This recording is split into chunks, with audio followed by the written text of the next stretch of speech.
जय हिंद बच्चों, कैसे हो? उम्मीद करते हैं आप लोग अच्छे होंगे। प्यारे बच्चों, आज का क्लास लेकर फिर आप सबके बीच उपस्थित हो गए हैं। आज के क्लास में हम लोग अध्ययन करने वाले हैं शब्दावली, यानी ये जो चैप्टर है, इस चैप्टर का जो शब्दावली है, उस शब्दावली पर आज के क्लास में हम लोग चर्चा करने वाले हैं। यानी आनुवांशिकता की शब्दावली पर आज हम लोग अध्ययन करने वाले हैं। अगर आप चाहते हैं कि आपको ये चैप्टर बेहतर समझ में आए, अच्छे समझ में आए, तो क्लास के अंत तक बने रहिएगा। आप अगर क्लास के अंत तक बने रहते हैं तो हम आपसे इतना वादा करते हैं कि आपको इस चैप्टर या इस क्लास में दिक्कत नहीं आने वाला है। इससे पहले 2 चैप्टर पढ़ा चुके हैं। यदि आप लोगों ने वो लेक्चर या वो चैप्टर नहीं देखे हैं, वो लेक्चर नहीं देखे हैं, वो चैप्टर का अध्ययन नहीं किए हैं, तो मेरे देश के नौजवान जल्दी जाइए, प्लेलिस्ट में सब चैप्टर, सब लेक्चर पड़ा हुआ है। आप जो लेक्चर चाहें वो लेक्चर देख सकते हैं। आज के क्लास पे हम लोग आते हैं। जो आज के क्लास में हम लोग अध्ययन करने वाले हैं शब्दावली, आनुवांशिकी की शब्दावली। जो शब्दावली है उसमें किस पर अध्ययन करना है बच्चा? शब्दावली इतना महत्वपूर्ण है कि अगर आप शब्दावली को ध्यान से अच्छे से नहीं पढ़ें तो आपको ये चैप्टर पल्ले नहीं पड़ेगा, आपको चैप्टर समझ में नहीं आएगा, आप परेशान होंगे, हताश होंगे, ठीक है, दिक्कत होगा। यानी ये लेक्चर इस चैप्टर के लिए बहुत महत्वपूर्ण है। इस शब्दावली में सबसे पहले हम लोग अध्ययन करेंगे जीन के बारे में। जीन, पिपरा पर के जीन नहीं है, ठीक है। ये जीन कहाँ पाया जाएगा? तो ये जीन पाया जाएगा हमारी कोशिकाओं के केंद्रक में उपस्थित धागे नुमा जो संरचना है, अर्थात गुणसूत्र, उस पर पाया जाएगा। यानी हमारे गुणसूत्र में ये जीन उपस्थित होता है। कहेंगे सर जीन क्या है? तो आपको हम बता दें, जीन का काम होता है जनक से, जो जनक हैं आपके माता पिता, जनक से आनुवांशिक लक्षणों को लेकर आप में ट्रांसफर कर देना, और आप से आनुवांशिक लक्षण आपके संतान में डालने का काम भी यही जीन करेगा। यानी जीन जो होता है, इसका बस इतना ही काम याद रखिएगा अभी के लिए। जो जीन है वो आनुवांशिक लक्षणों को पीढ़ी दर पीढ़ी स्थानांतरित करता है। आपके आजा बाबा, आजा दादी में से उठा के आपके बाबा में डाला आनुवांशिक लक्षण, और वहां से यही जीन उठा के आपके पिताजी में, और आपके पिताजी और आपके माता के सहयोग से आप हुए हैं, तो आप में भी ससुरा जीन क्या करेगा? आनुवांशिक लक्षण ट्रांसफर कर देगा। अब आनुवांशिक लक्षण ट्रांसफर करने से क्या होने वाला है? तो आपका जो हाइट है, लंबा बौना, काला गोरा, बनावट चेहरे का, ये सब बच्चा आनुवांशिक लक्षण ही डिसाइड करता है। और आनुवांशिक लक्षण को ले जाके पटकने का काम कौन कर रहा है? जीन कर रहा है। यानी कह सकते हैं किसी जीव के आनुवांशिक लक्षणों को पीढ़ी दर पीढ़ी स्थानांतरित जो करता है उसे जीन कहते हैं। बोलो, बात समझ में आ रहा है? यानी जीन क्या होता है? किसी जीव के आनुवांशिक लक्षण को पीढ़ी दर पीढ़ी स्थानांतरित करने का काम करता है, एक पीढ़ी से अगली पीढ़ी, अगली पीढ़ी से अगली पीढ़ी। तो हम लोग क्या याद कर सकते हैं? हम लोग याद कर सकते हैं, लिख सकते हैं, किसी जीव, क्या हुआ? किसी जीव के आनुवांशिक, किसी जीव के आनुवांशिक लक्षण को, किसी जीव के आनुवांशिक लक्षण को पीढ़ी दर पीढ़ी, पीढ़ी दर पीढ़ी, पीढ़ी दर पीढ़ी स्थानांतरित, स्थानांतरित मतलब ट्रांसफर, स्थानांतरित करने का कार्य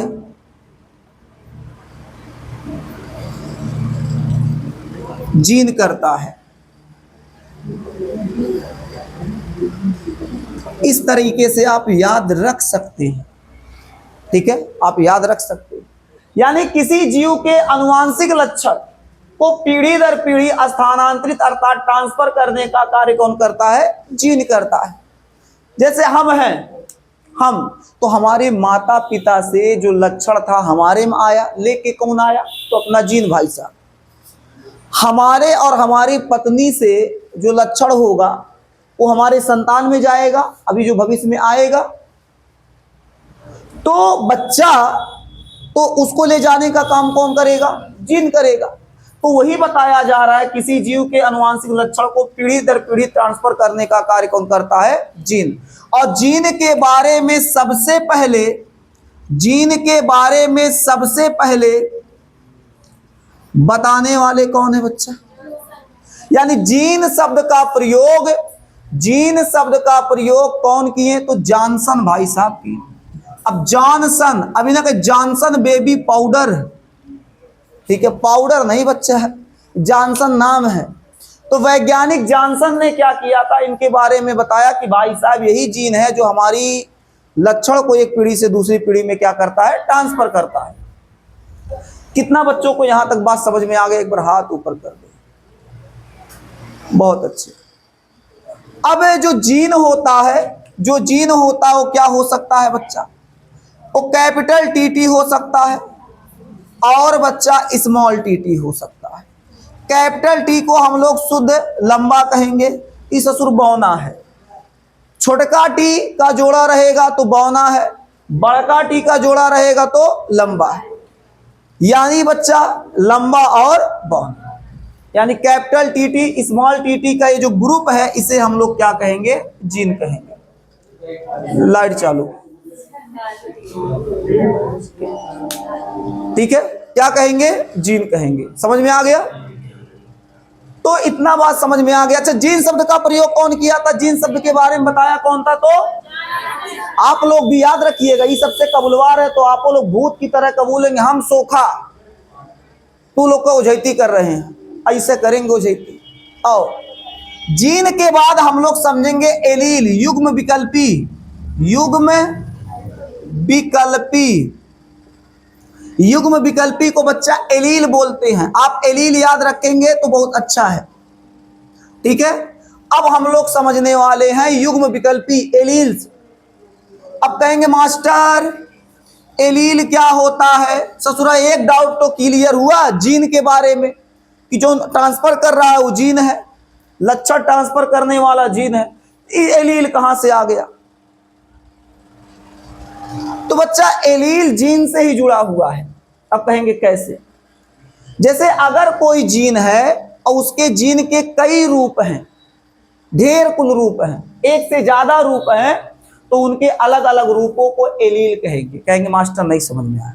हम है सुरेंद्र, हमारा नाम है, हमें घरे निरहुआ बुलाएं, मामा किए गए गुरहुआ बुलाएं, यह आए तो आप सर जी कहें, कागज में नाम सुरेंद्र डाल के आए तो हमारे कितना कुल नाम हो गए? निरहुआ, गुरहुआ, सर जी, सुरेंद्र, ढेर कुल नाम हो गया। तो हमको जीन मान लो हमारे इकुल ढेर कुल रूप हैं, तो हम जीन इकुल हमारा जो अलग अलग रूप है, समझने के लिए समझ सकते हैं, तो इसे हम लोग एलील कहेंगे। क्या कहेंगे? एलील कहेंगे।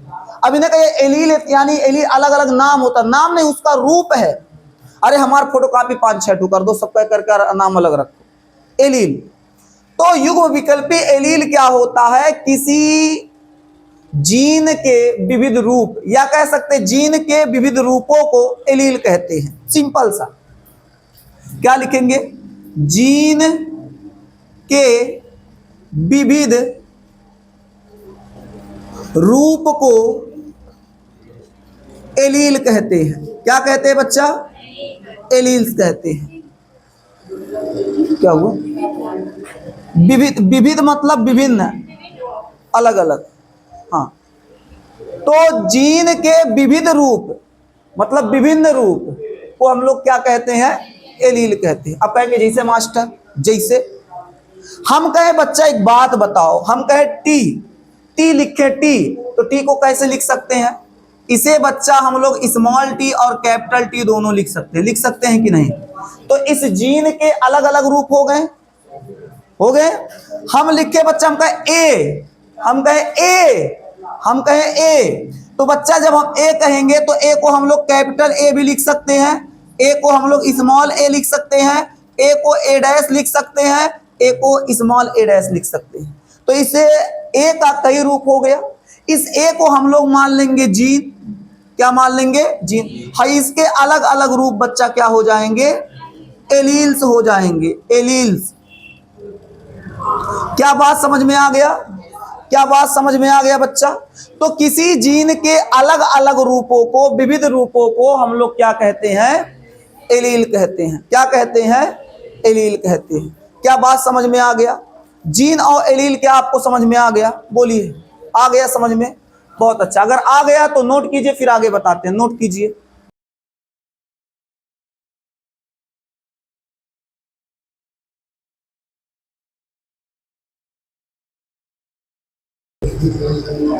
अब मेरे देश के नौजवान, हम लोग समझते हैं जीन प्रारूप और लक्षण प्रारूप। जीन प्रारूप और लक्षण प्रारूप। जीन प्रारूप, बच्चा यहां देखो बोर्ड पे, जीन प्रारूप, प्रारूप, ठीक है। ये है जीन प्रारूप, इसको हम लोग जीनोटाइप कहते हैं। Genotype, PYPE।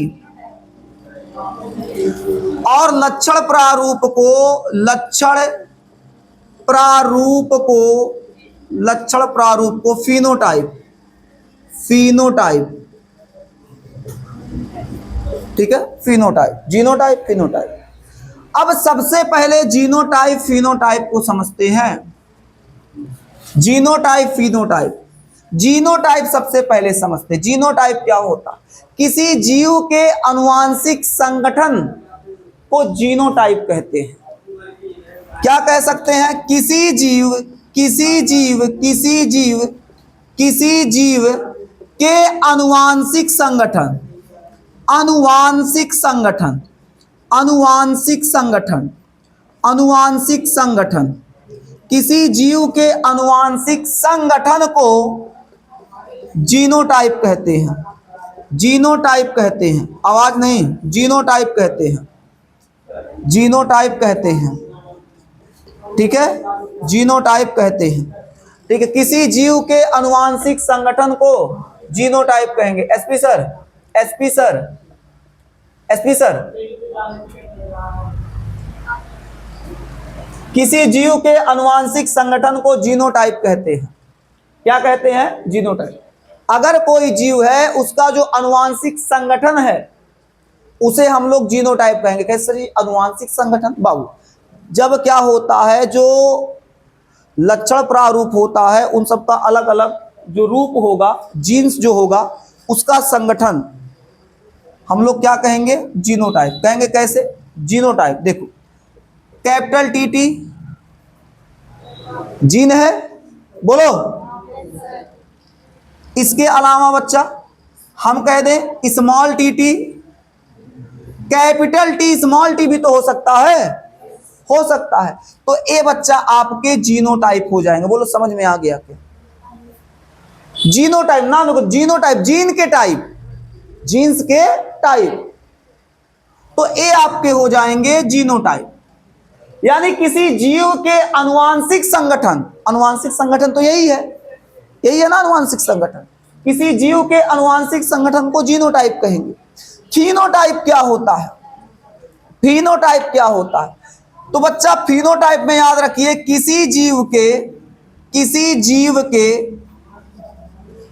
रंग रूप, रंग रूप, बनावट, किसी जीव के रंग रूप, बनावट तथा आकार, रंग रूप, बनावट तथा आकार, रंग रूप, बनावट तथा आकार को क्या कहते हैं बच्चा? लक्षण प्रारूप, फिनोटाइप कहते हैं। फिनोटाइप कहते हैं, फिनोटाइप कहते हैं, फिनोटाइप कहते हैं। किसी जीव के रंग रूप, बनावट तथा आकार को हम लोग क्या कहते हैं? फिनोटाइप। फिनोटाइप का मतलब बच्चा ये हो गया कि जैसे हमारे माता पिता का जो रंग रूप होगा, उसी के हिसाब से हमारा रंग होगा। माई दादा हमार करिया, हम गोरहर हो जाए, हो भी सकते हैं और नहीं भी हो सकते हैं, ज्यादा चांस नहीं होंगे। तो हमारा रंग रूप, बनावट, चेहरे का रंग रूप, बॉडी का बनावट, इसके अलावा बच्चा लंबा बौना, ये जो होता है, बात को समझिएगा, जो लक्षण हमको बाहर से दिखाई दे वो बच्चा आपका हो जाएगा लक्षण प्रारूप, फिनोटाइप। कहेंगे कैसे?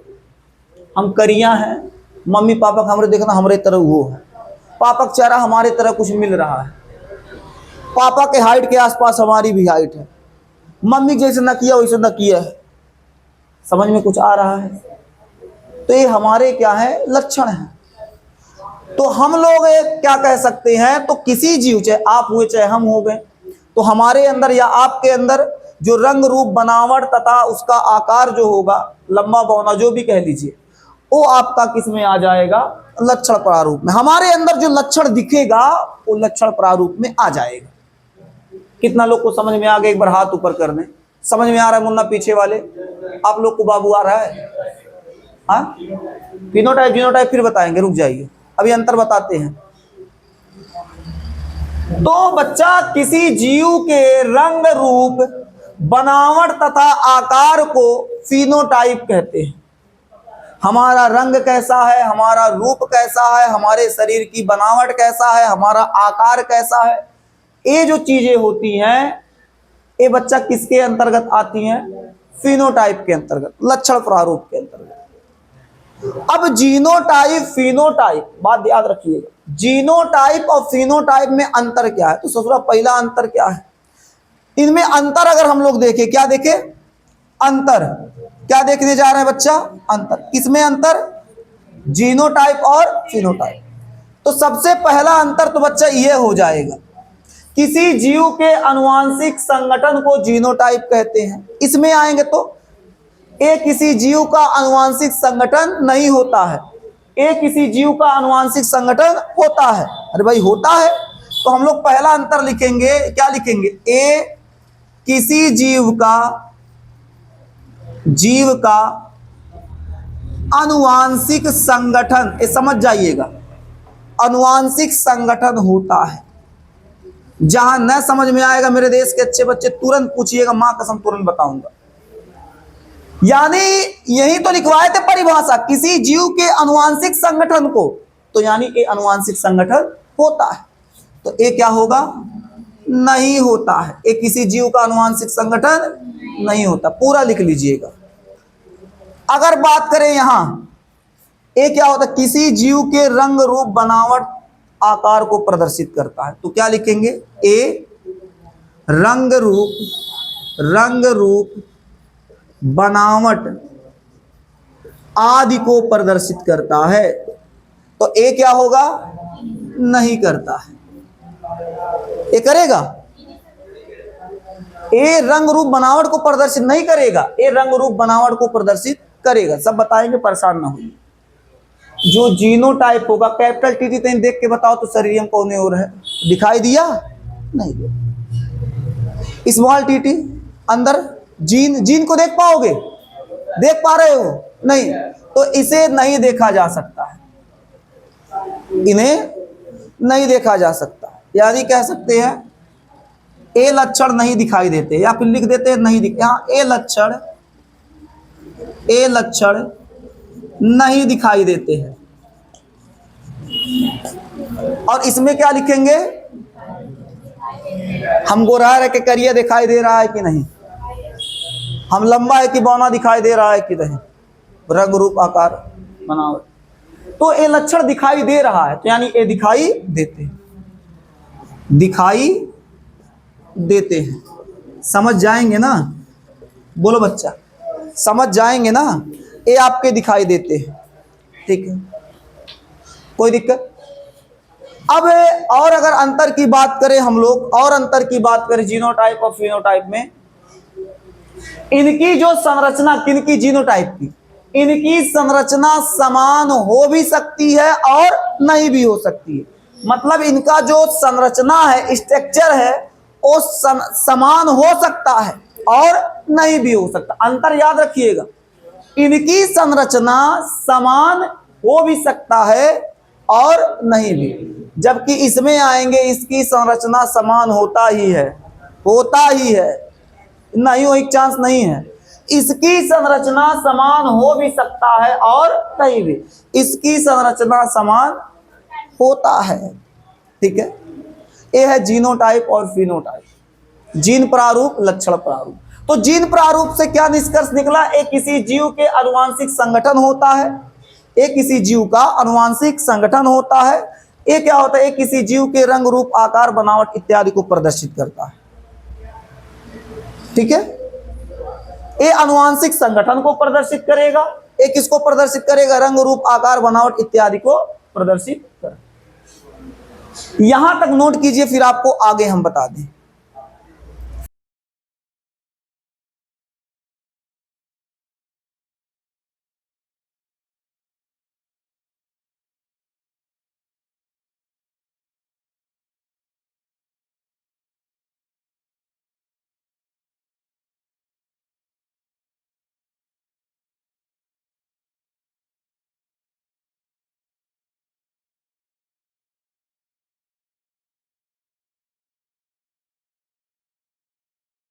अब हमारे देश के नौजवान हम लोग पढ़ेंगे जीन बिंदु। क्या पढ़ेंगे? जीन बिंदु। जीन बिंदु, ठीक है, जीन लोकस, जीन बिंदु। अब कहेंगे सर जीन बिंदु क्या होता है? देखो नाम से ही सब कुछ है। जीन का कोई बिंदु, जीन बिंदु। जैसे ये हमारा बच्चा गुणसूत्र है, बना लो ना, इसे बनाने में क्या जा रहा है, बना लो। आप लोग अभी रुक जाओ, पहले हम बताते हैं। ए बाय द वे मान लो हमारा गुणसूत्र है, मान लो, मानने में क्या रहा, मान लो सुरेंद्र सर के पास 2-4 करोड़ है। हाँ, मानने में क्या जा रहा है, लेकिन है तो पूरा थैलिस गरीब है, अल्ट्रा प्रो गरीब है बाबू। अल्ट्रा एक होता है गरीब, एक होता अल्ट्रा प्रो गरीब। बाबू इतना गरीब है, इतना गरीब है, इतना गरीब है कि पता नहीं कितना गरीब है, बता नहीं सकते हैं, बहुत गरीब है। बच्चा ए है गुणसूत्र, ए क्या है बच्चा? गुणसूत्र। हम बहुत गरीब हैं, निवेदन आप लोग से फीस जमा करा दीजिए। आइए, गुणसूत्र। अब इस गुणसूत्र पर जीन कहीं फिक्स स्थान पे होंगे, किसी स्थान पे बैठे होंगे। ससुरा जीन कहाँ गया? ए देखो,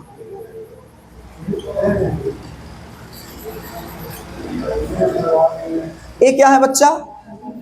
जीन है। ये क्या है? जीन है। ससुरा जी लिखा, जी, हाँ जीन, ये बच्चा जीन है। तो गुणसूत्र पर जीन की वास्तविक स्थिति, वास्तविक स्थिति मतलब रियल में, इन्हें कि झूठे झूठे जीन बैठल है मास्टर, है कहूं बैठल है तो नहीं समझ में आएगा। तो गुणसूत्र, गुणसूत्र, गुणसूत्र पर जीन की वास्तविक स्थिति, वास्तविक स्थिति, बात को समझिएगा। गुणसूत्र पर जीन की वास्तविक स्थिति जीन बिंदु कहलाता है। कैसा लगा? कितना लोग को समझ में आया? क्या समझ में आया? अगर कोई गुणसूत्र है, उस गुणसूत्र पर जो जीन है वास्तव में किसी स्थान पर लगा हुआ है, बैठा हुआ है, तो उसकी वास्तविक स्थिति जो होगी वही क्या कहलाएगी? जीन बिंदु कहलाएगा। वास्तविक स्थिति मतलब वास्तव में वो जिस स्थिति में होगा, जहां बैठा होगा, तो वही आपका क्या कहलाएगा? उस पॉइंट को हम लोग क्या कहेंगे? जीन बिंदु। तो हम लोग जीन बिंदु में क्या याद कर सकते हैं? लिख सकते हैं गुणसूत्र पर, गुणसूत्र पर, गुणसूत्र पर जीन की वास्तविक स्थिति, जीन की वास्तविक, वास्तविक स्थिति, वास्तविक स्थिति क्या कहलाता है जी? जीन बिंदु कहलाता है। जीन बिंदु कहलाता है, कहलाता है। ठीक है, अब हम लोग आगे बढ़ते हैं, आगे बढ़ते हैं बच्चा, अगले टॉपिक पे आते हैं। अब हम लोग पढ़ेंगे होमोजीनियस हेट्रोजीनियस, होमोजीनियस और हेट्रोजीनियस। कहेंगे होमोजीनियस क्या होता है, तो कोई बच्चा हिंदी बताएगा क्या, क्या होता है, जल्दी बोलो। समयुग्मजी, होमोजीनियस, समयुग्मजी। होमोजाइगस होता, माफ कीजिएगा, होमोजाइगस होता, सॉरी गाइज, गलती हो गई, होमोजाइगस क्या होता है, होमोजाइगस। वो हो जाएगा हेट्रोजाइगस। समयुग्मजी क्या हो जाएगा, समयुग्मजी। समयुग्मजी क्या होता है, अगर बच्चा बात करें हम लोग समयुग्मजी की, तो समयुग्मजी और विषमयुग्मजी में काफी विद्यार्थियों को कंफ्यूजन बनता है। आज पढ़ाएंगे, बयान भुला जाएंगे, कहेंगे ससुरानैतिक समयुग्मजी विषमयुग्मजी क्या होता है। कोई बच्चा, कितना लोग पढ़ के आए, एक बार हाथ ऊपर करें, 1 2 3 4 5, बताइए समयुग्मजी। चलो उधर विषमयुग्मजी, इधर कौन हाथ उठाया था, तो पूछने लगे तो हाथ नीचे कर लें। विषमयुग्मजी, बच्चा समयुग्मजी विषमयुग्मजी बेहद आसान है, नहीं आ रहा हो तो कहेंगे मास्टर पहले लिख देते, विषमयुग्मजी भी लिख देते हैं। विषमयुग्मजी हेट्रोजाइगस, देखो ए है कैपिटल टी टी, ए स्मॉल टी टी, ए बच्चा कैपिटल टी स्मॉल टी, ये हमारे जीन है, ये क्या है, जीन, ये हमारा जीन है। अभी जीन भाई साहब में हम लोग खोजते हैं समयुग्मजी विषमयुग्मजी, जिसका जुड़वा समान होगा उस समयुग्मजी होगा, उस समयुग्मजी होगा। जैसे हम सुरेंद्र सर जी, हमरो फोटो कॉपी करके सेम सुरेंद्र सर जी खड़ा करो तो हम दोनों समयुग्मजी। हमरे बगलिए एसपी सर को खड़ा करो, SP sir Surendra sir same कैसे हो जाएंगे, हम बायोलॉजी पढ़ाएंगे, इंग्लिश पढ़ाएंगे, तो हम दोनों का जोड़ा विषमयुग्मजी कहलाएगा। समझ में आया क्या, समझ में आया क्या। हम और हमारे भाई दोनों सगल भाई हैं, तो वो हो जाएगा समयुग्मजी, हम हमारे पटीदार विषमयुग्मजी। समझ में आ गया। तो बच्चा कहने का मतलब क्या है, समयुग्मजी में, समयुग्मजी में क्या याद रखेंगे, इसमें जो एलील्स होते हैं, ये एलील्स ही तो हैं, इसमें जो एलील्स होते हैं वो क्या होते हैं, समान होते हैं। अगर किसी जीन्स के एलील्स समान है तो समयुग्मजी। समयुग्मजी कब होगा जी, समान एलील्स, समान एलील्स के लिए, इसका मतलब हो जाएगा, शॉर्ट फॉर्म में याद रखिएगा, जब किसी जीन के एलील समान हो, समान एलील्स के लिए समयुग्मजी शब्द का प्रयोग किया जाता है। विषमयुग्मजी क्या होता है, असमान एलील्स के लिए, असमान एलील्स के लिए। कहेंगे कैसे, समान एलील में बच्चा याद रखो, कैपिटल टी टी समान है समयुग्मजी, और मेरे देश के अच्छे बच्चे स्मॉल टी टी समान है समयुग्मजी। कैपिटल टी स्मॉल टी बच्चा समान है तो विषमयुग्मजी। समझ में आया क्या, आप लोग को समझ में आया, समझ में आया तो आपने सब्सक्राइब का बटन क्यों नहीं दबाया। कुछ करना नहीं है, ऐसे हाथ उठाना है, ऐसे करना है, सब्सक्राइब पे ऐसे ले जाके अंगूठा मार देना है। आपका प्रॉपर्टी हमारे नाम नहीं होगा, आपका सब्सक्रिप्शन हो जाएगा, आप सब्सक्राइब हमको कर लेंगे। समझ में आ गया, ठीक है। अंगूठा ऐसे ले जाके ऐसे सब्सक्राइब पे मार दीजिएगा, ठीक है। और घंटी को ऐसे बजाना, एक इस उंगली से, इससे नहीं पाप लगेगा, इस उंगली से ऐसे बजा दीजिएगा, बच जाएगा, ठीक है। समयुग्मजी विषमयुग्मजी, समान एलील्स के लिए समयुग्मजी, असमान एलील्स के लिए विषमयुग्मजी। नोट कीजिए, फिर आगे बताते हैं। नोट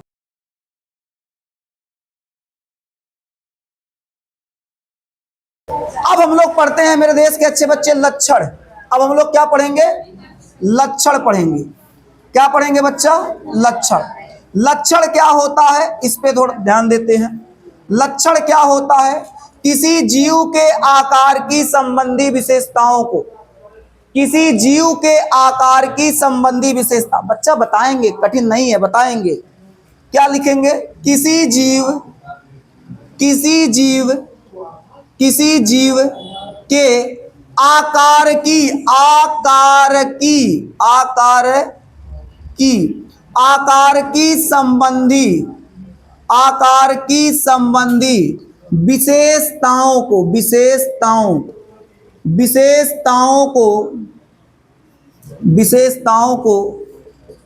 विशेषताओं को क्या कहते हैं मेरे देश के अच्छे बच्चे? विशेषताओं को लक्षण कहते हैं। लिख लीजिएगा, लक्षण कहते हैं। किसी जीव के आकार की संबंधी विशेषताओं को लक्षण कहेंगे। कहेंगे सर जी जो हम भाषा बोलते हैं, जो उठते बैठते खाते पीते रहते हैं, गरिया देते, वो लक्षण है? हाँ लक्षण है, लेकिन ये लक्षण की बात हम नहीं कर रहे हैं। हम लोग अनुवांशिक लक्षण की बात करेंगे। माता पिता में से हम लोगों में कुछ ऐसे लक्षण ट्रांसफर हुए हैं जिसके कारण हम माता पिता के समान दिखाई देते हैं।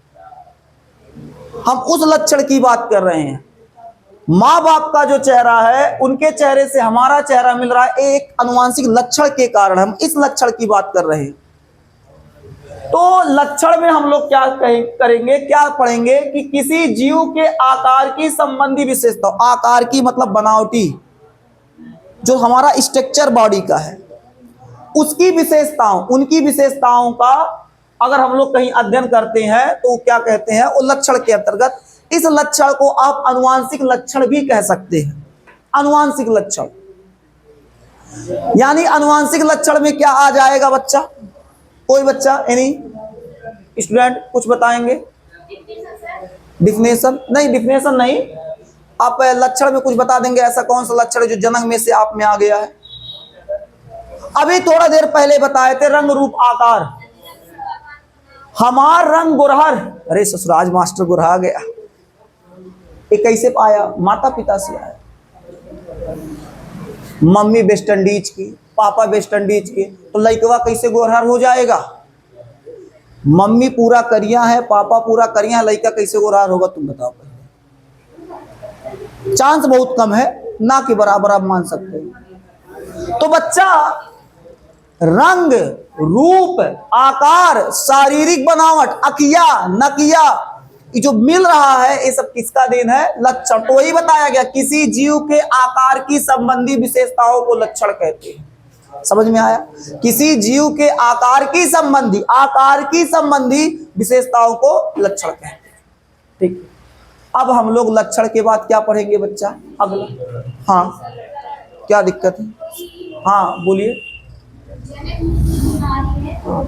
बीमारी वाला चीज बीमारी में पढ़ाएंगे इसी चैप्टर में, अभी नहीं। जन्म में बीमारी होगा तो बच्चों में होगा कि नहीं, वो बाद में बताएंगे इसी चैप्टर में, अभी नहीं बच्चा। हाँ, अब हम लोग पढ़ेंगे संकरण। बस बच्चा, खत्म होने वाला है लेक्चर। संकरण, बच्चा दिसंबर सर आके बैठे इसलिए थोड़ा तेजी पढ़ा रहे, पूरा आज हेलीकॉप्टर की स्पीड से। बच्चा जहाज वाला हिसाब किताब नहीं हो पाता है, तो ना तो हेलीकॉप्टर की स्पीड से पढ़ा दिए, दिक्कत नहीं होगा, समझ में आ रहा होगा। संकरण क्या होता है? संकरण क्या होता है? जैसे ससुर नर है और मादा मन एकर में हरारू। अब नर में भाई साहब युग्मक पाया जाएगा शुक्राणु। ये शुक्राणु किसमें मिला होता है बच्चा? वीर्य में। और मादा के अंदर पाया गया अंडाणु। अंडाणु कहां पाया जाएगा बच्चा? अंडाशय में, ओवरी जिसको आप कहते हैं। अंडाणु को इंग्लिश में एक बोल सकते हैं, सेकेंडरी ओसाइड। याद है सेकेंडरी ओसाइड पढ़ाए थे ना? हाँ, समझदार बच्चे। तो ये नर युग्मक मादा युग्मक, जब नर युग्मक मादा युग्मक परस्पर क्रिया करेंगे, क्रिया मतलब इनका मिलन, एक क्रिया करेंगे।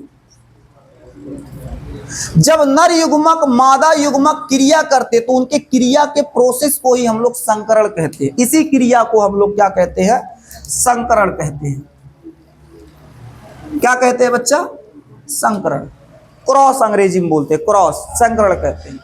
यानी नर युग्मक और मादा युग्मक जब मिलेगा तो इसी क्रिया को संकरण कहेंगे। लेकिन बच्चा आप याद रखना चाहते हैं तो कह सकते हैं, याद कर सकते हैं, किन्हीं दो जीवों के, दो जीव मतलब एक नर एक मादा, किन्हीं दो जीवों के युग्मकों के मध्य होने वाली क्रिया को संकरण कहते हैं। ऐसे याद कर सकते हैं। क्या कह सकते हैं? किन्हीं दो जीवों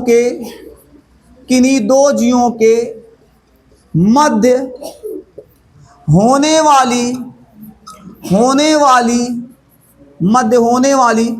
क्रिया को,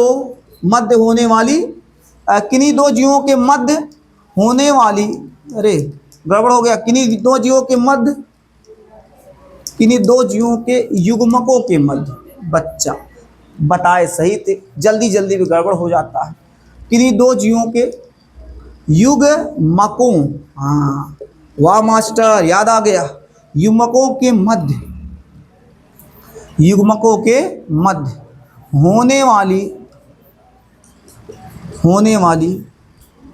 क्रिया को क्या कहते हैं बच्चा? क्रिया को संकरण कहते हैं। नोट कर लीजिएगा, संकरण कहते हैं। किन्हीं दो जीवों के युग्मकों के मध्य होने वाली क्रिया को संकरण कहते हैं। यही संकरण की क्रिया डिसाइड करती है कि आप लंबा होंगे, कि आप बौना होंगे, कि आप गुरहर होंगे, कि आप करिया होंगे, कि आउर बाउर होंगे। ये पूरा ये डिसाइड करता है। समझ में आया कि नहीं? तो बच्चा कहने का मतलब क्या है? संकरण क्या होता है? किन्हीं दो जीवों के युग्मकों के मध्य होने वाली क्रिया। क्या सर जी अगर नर नर युग्मक दोनों का मिलाए तब ससुरा पागल हो जाओगे? नर नर युग्मक संकरण होगा? नहीं होगा। तो ये प्रश्न न पूछिएगा। पिछले बैच में लड़का पूछे, सर जी अगर भैंस का अंडाणु ले ले और नर का शुक्राणु करा दे तब? हम कहे भैया तुम धन हो, तुम साइंटिस्ट नहीं हो, तुम ससुरा धरती पे अपवाद हो। एक तो पूरे भैंस का अंडाणु आदमी शुक्राणु कह रहा लैब में ले जाकर टेस्ट ट्यूब बेबी करेंगे। हम कह टेस्ट ट्यूब बेबी, उसको IVF पढ़ा दिया, उसको कुछ और दुनिया में चलने लगा। तो आप लोग ही ना कहिएगा हम यहाँ लिखे किन्हीं दो जीवों, सर जी अगर दोनों नर हो जाए या दोनों मादा का ले ले तो कुछ नहीं होगा, कुछ नहीं होगा प्रभु, कुछ नहीं होगा। जब एक नर और एक मादा का युग्मक होगा तब दोनों शुक्राणु मिलेंगे, वो मीते खेलेंगे। हम IAS हैं, वो कहेगा हम आगे चलकर डॉक्टर बनेंगे, वो अपने कुल खेलेंगे, हो ही नहीं पाएगा कुछ। ये जब मिलेंगे, जब दोनों अंडाणु शुक्राणु अंडाणु को देखेगा मुस्कुराएगा, तब इनके बीच क्रिया होगी, तब संकरण होगा ना बच्चा। सो एक वैरायटी रहेंगे तो कुल लड़का रहेंगे तो अपने में सब मीटिंग करने लगेंगे, चल बैठ भाई आज चाय पे, आज ससुरा काफी हम लोग चर्चा कर। लड़कियां रहेंगी तो अगर दो अंडाणु हो जाए आपस में तो ये सब सहेली वहेली बन जाएंगे अपना। आइए, तो मेरे देश के नौजवान लक्षण संकरण हो गया। अब हमारा एक और टॉपिक है बच्चा, एक मिनट चेक करते हैं कौन सा छूट रहा है।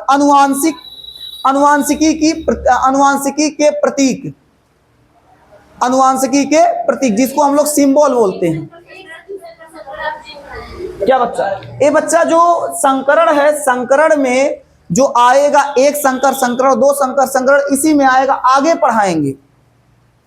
हाँ ये सब सर जी कह रहे, सर जी इसमें एक संकरण दो संकरण भी आता है, हम लोग नोट्स पढ़ के आए, तनी वो बता दीजिए। तो बच्चा संकरण के अंतर्गत एक संकरण दो संकरण आता है, ठीक है, कोई दिक्कत नहीं है।